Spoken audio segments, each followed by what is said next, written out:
Olá amigos, sexta-feira, dia 22 de março, chegamos aí na leitura 906 dias consecutivos, transmitindo a leitura do Guia do Estudo da Palavra de Deus, para que nós possamos aí, entrar em maior intimidade com Deus, buscarmos a face de Deus, recebermos tudo aquilo que Deus tem para nós, todas as bênçãos espirituais, Nós podemos ver isso lá em Efésios capítulo 1, e nós precisamos alcançar, e o único meio de alcançar é buscando as faces de Deus, para podermos ser usados por Ele, para essa grande comissão, para proclamar aí o Evangelho eterno.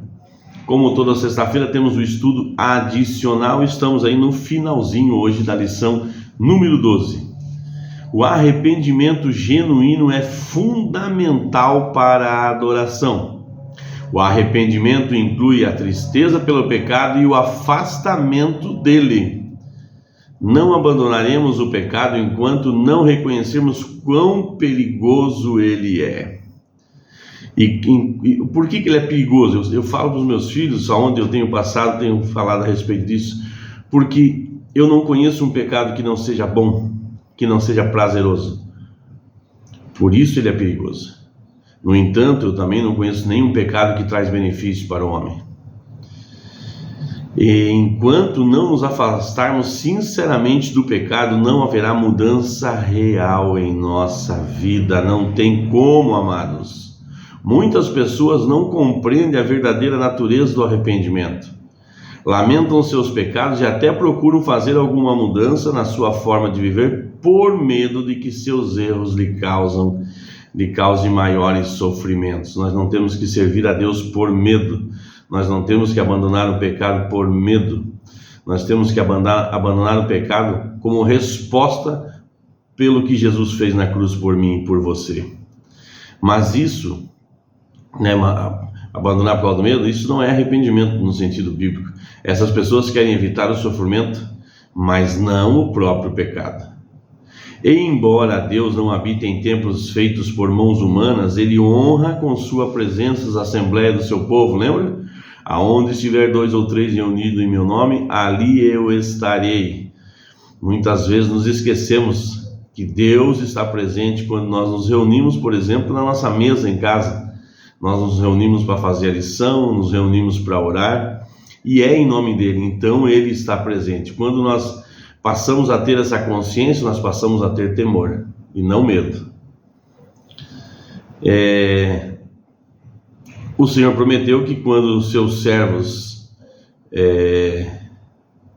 se reunissem para buscá-lo, reconhecendo os seus pecados e para orar uns pelos outros, ele se reuniria com eles por meio de seu Espírito.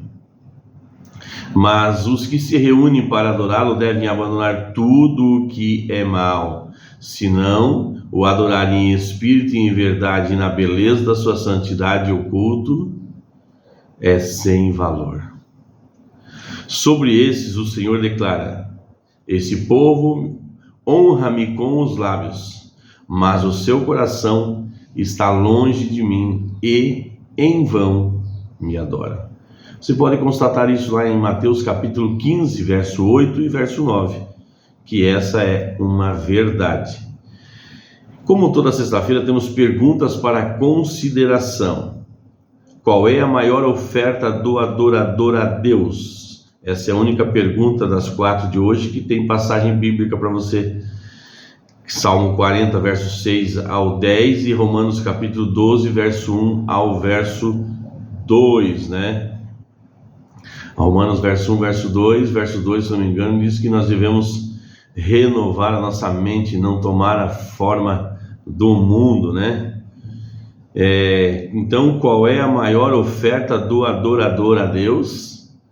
Eu respondi assim, amados: ser proclamador do Evangelho com mente renovada e a vida entregue, separada a Deus. A maior oferta de adoração a Deus é uma vida separada, Questão 2. Qual é a relação entre os cultos individuais e comunitário?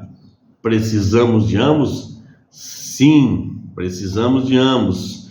Precisamos ter o nosso tempo no recôndito com Deus para que em público possamos fluir em Deus. Entendeu, amado?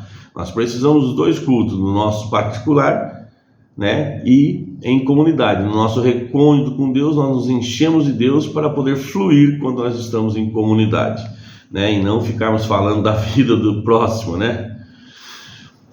Terceiro, adoração é apenas orar, cantar hinos e estudar a Bíblia e a leitura e a literatura espiritual? Não, essa não é adoração. Nada disso fará sentido se não estivermos dominados pelo Espírito Santo. Essa é a minha resposta. Pergunta: adoração é apenas orar, cantar hinos, estudar a Bíblia e literatura espiritual? Não, minha resposta é não. Nada disso fará sentido se não estivermos dominados pelo Espírito Santo. E para nós estarmos dominados pelo Espírito Santo, nós precisamos querer. O Espírito Santo só se manifesta em nós e através de nós se nós querermos. Nós precisamos entregar o nosso livre-arbítrio nas suas mãos para que possamos ser dominados pelo poder de Deus. Os cultos a Ele dedicados não deveriam ser vistos como uma atividade triste e cansativa. Parece às vezes que a gente entra num culto fúnebre, não é verdade? Louvar ao Senhor é desempenhar uma parte em sua obra. Louvar ao Senhor deve desempenhar. E desempenhar uma parte em sua obra deve ser um prazer. E a pergunta é: como a adoração ao Senhor pode se tornar um prazer? Respondi assim, amados: quando tornamos a adoração um estilo de vida, ou seja, precisamos respirar Jesus. E isso não é fanatismo. Eu falo de Deus na mesa com os nossos filhos, porque a Bíblia me ensina que eu devo fazer isso. Lá em Deuteronômio capítulo 6, eu falo com os meus filhos quando eles vão dormir, os abençoando. Eu falo quando nós estamos andando de carro para a escola, quando nós estamos indo, quando nós estamos voltando durante o dia. E os nossos filhos, pela graça de Deus, têm o hábito de vez em quando nos chamar a esse respeito também. Nós precisamos respirar Jesus. Fanatismo, amados, fanatismo é quando se cria muitas regras, né? Eu tenho aprendido aí com um pastor abençoado, esses dias eu ouvi e achei fantástico. Quando as regras são fortes, os relacionamentos são fracos, na sua grande maioria. E nós precisamos estar muito atentos a essa linha. Muitas vezes estamos andando, a Bíblia nos orienta a respeito disso, para cuidarmos com os preceitos de homens, com as regras de homens, e que parece que é para tanto zelo e acaba nos afastando de Deus. Acaba nos afastando de sermos espirituais verdadeiramente e nos preocupamos tanto em seguir regras. Precisamos ter esse cuidado. Regra é boa, precisa, dão diretrizes, mas precisamos estar atentos até onde elas continuam nos aproximando de Deus.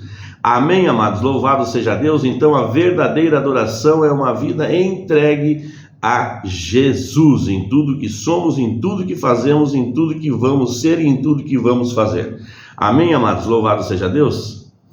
Pai, nós te damos todo louvor, porque a ti toda a honra, toda a glória e todo louvor.